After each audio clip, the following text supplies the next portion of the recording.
Good evening, Ape Nation. Guys, what's going on? It is Saturday, December 4th, 2021. And on Friday, we dug ourselves out of a pretty deep hole. We had dropped all the way down, I believe at one time, to about 25.31. And at the end of the day, we rallied, came back, and closed just a penny over $29 for the week. And it was a rough week, right? There is no getting around that. I didn't think on Thursday when I picked up more shares, I didn't think there was any way possible that AMC would crash right through that technical resistance that we had at $28. But it did. And we did rebound, thankfully. And I think just psychologically, the fact that we rebounded like that at the end of the day was really good for all of us, for this whole community. And so I hope that relaxed everyone a little bit, at least for the time being. I still haven't lost my conviction in this play. I wish I had not bought on Thursday and waited till Friday, but that's okay. It is what it is. I'll get my money back. I'm not worried about that. I think I paid $29.50 for my shares on Thursday. So, all right, what are we going to talk about tonight? I want to go back into AMC's past and look and see when was the last time we were in this price range, what was going on with the company at the time, compare it to now. And I also want to talk about the difference between the shorts covering and a short squeeze. And I think we should talk about that and get a good understanding of what the difference is. All right, but before we get too far ahead of ourselves, cue the speeder.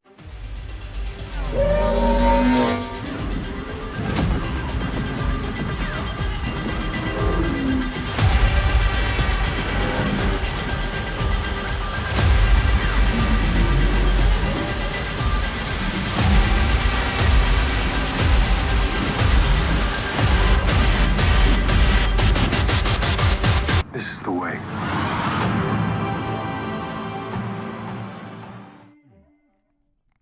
all right, guys, real quick before I jump into this, I try to pride myself and this channel and all of you guys by being as transparent as possible at all times.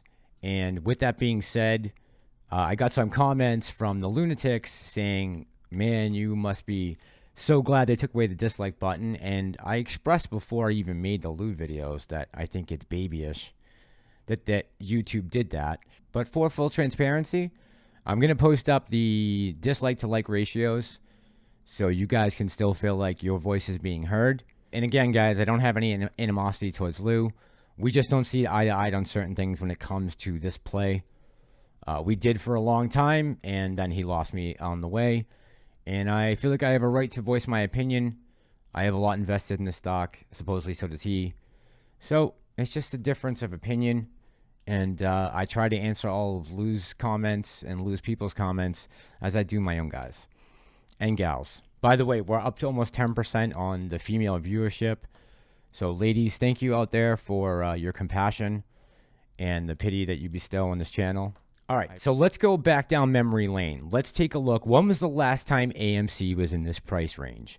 And the last time we were around this price range, we'd have to go all the way back to May of 2017.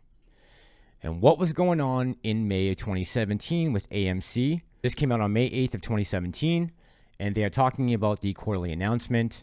AMC had set first quarter records for the first 3 months ending March 31st in admissions, food and beverage, and other. Net earnings were up. He said, Adam Aaron said that AMC was off to a tremendous and record start, and there are all types of innovations that they are making as far as buying new theaters, updating the ones that they currently have. They were in the process of taking over Odeon in Scandinavia and in Europe. And the biggest takeaway I got from this article was this right here, and that's the dividend. On February 14, 2017, the company declared a regular quarterly dividend of 20 cents per share for the quarter, ending December 31st, 2016, which was paid on March 27th. Those total dividends paid out were approximately $26.2 million. I know we've all been talking about what these different catalysts, these unknown catalysts could be, but besides the NFT production, which hasn't had a huge impact yet, right? We also have the possibility of an AMC crypto coin. And I don't know what it would take or if they are even considering this option right now. But man, that or the possibility of issuing dividends again. I understand right now that AMC is not in a position to offer dividends, but if we were able to raise the capital through a cryptocurrency for AMC to pay off its debt and get back quickly to becoming profitable, then this becomes a valid option again, in my opinion, which would cause possibly some FOMO to buy in and long-term hold the stock, which could cause that unknown catalyst of the short saying, we got to get out. But so that was my biggest take that I took from what was going on back when the stock was around this price 4 years ago. Okay, guys, so I think it's really important that we get a good understanding and grip on the difference between a short squeeze and the shorts covering, because there is a significant difference. Now, I pulled this up on Investopedia because I have a feeling they can describe it better than anyone, and this was just updated on August 10, 2021. Short covering and short squeeze are different terms to describe a situation both involving short positions. A short squeeze involves a rush of buying activity among short sellers due to an increase in the price of a security. The increase in the security price causes short sellers to buy it back to close out their short positions and book their losses. This market activity causes a further increase in the security's price, which forces more short sellers to cover their short position. Generally, securities with a high short interest experience a short squeeze. Now, contrary to the short squeeze is just the shorts covering, which they probably have been doing the whole time that we've been in this play, right? There have been some shorts that have been covering, and I'm going to get into the Twitter space thing in a minute. But short covering involves purchasing a security to cover an open short position. To close out a short position, traders and investors purchase the same amount of shares in the security they sold short. For example, a trader sells short 500 shares of ABC or AMC at $30 per share, and then AMC's price decreases to $10 per share. The trader covers their short positions by buying back 500 shares of AMC at $10. The trader profits $10,000. And this is the biggest thing that we've been trying to express to the community of why dropping the price down and letting it fall is so bad for AMC. We don't want the price coming down so low that they're going to feel like they can slowly start to cover. We want to have the squeeze effect on top of the shorts covering. We want to have that kick up and possibly cause that domino effect that will take them down one by one and get us paid. All right, and finally, I'm going to go into the Twitter space call that I heard the other night.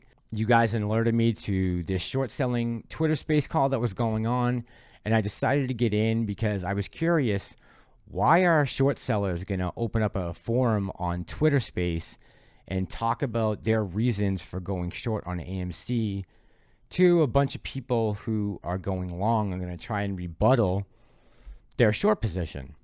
And in case you don't know what a Twitter space is, it's basically just a place where you guys go in. There's audio only, no video, and you can kind of speak, and there's people who lead the conversation. You can raise your hand and ask questions or basically give statements.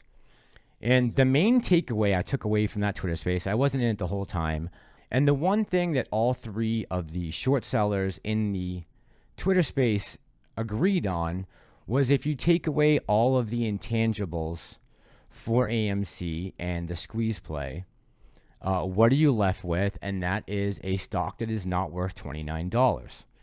And the reason why I talked about historically was just to give you guys an idea of what a $29 AMC stock looks like.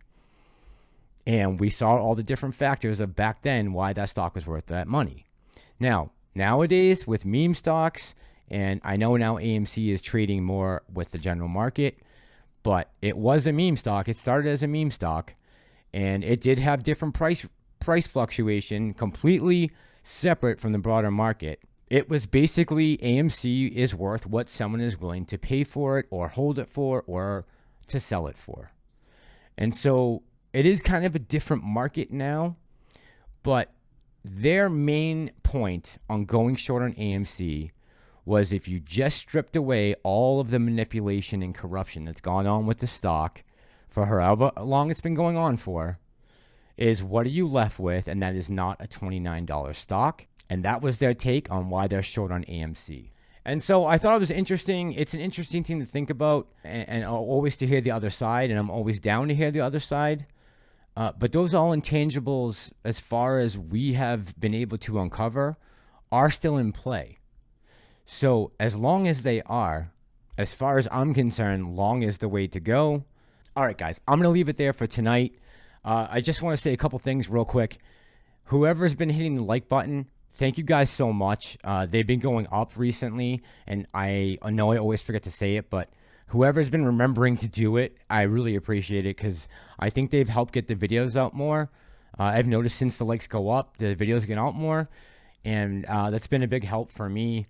And I'm hoping to get more content out as necessary, but especially when we're on this tumultuous time right now, I want to try and stay in conversation with you guys in the comments and everything else as much as possible, so we can make sure we're all on the same page. I know we got a lot riding on this. All right, guys, I hope you have a great rest of your Saturday night. I'll be back with you tomorrow. This is Ape Nation. I'm the Massalorian, and I'm out.